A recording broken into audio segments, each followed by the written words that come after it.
Have you wondered what it is about entrepreneurship education that enables us to be able to say, oh, it's transformative? Because we hear that claim a lot.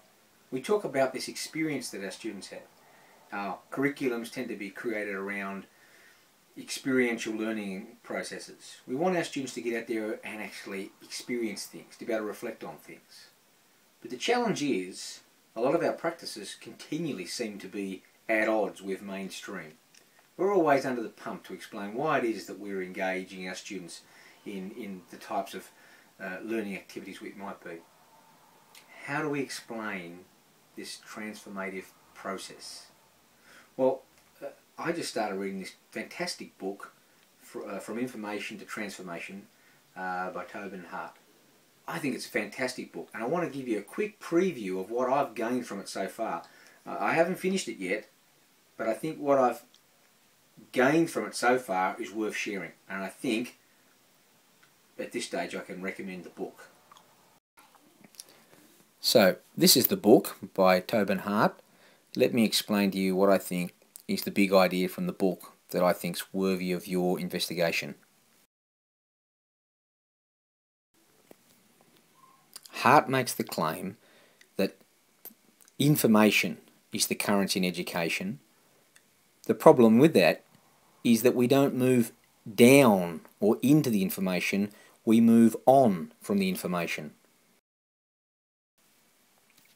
Our challenge is to actually move down and in through that information so that we can actually get this depth of understanding.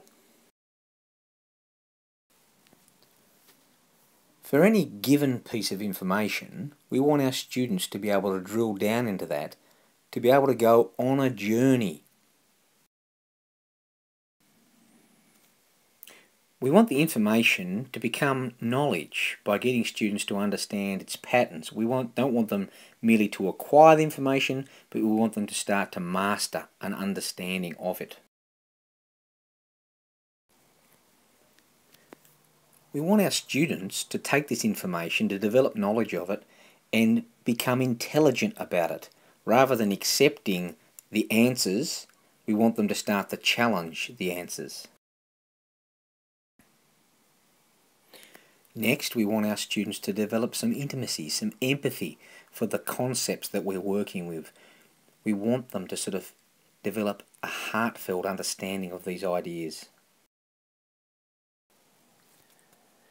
We want our students to be able to deal with the ambiguity around these ideas.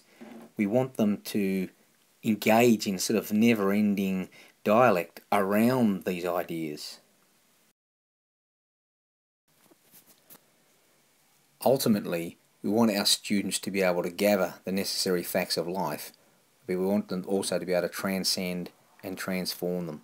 We want them to have this ability to develop this mind science. Fascinating stuff. So what do you think? Can you explain to your students the way in? Can you justify and demonstrate how you actually move from this information all the way through to this transformation hotspot? Can you do that? I think that's a challenge that we all need to meet. And I think our ability to explain this journey is going to be very valuable for us, because it provides the actual justification for why we use and create various different learning activities to actually create that opportunity for students to walk in the entrepreneur's shoes, as Alan Gibb would say. So, I look forward to our next conversation.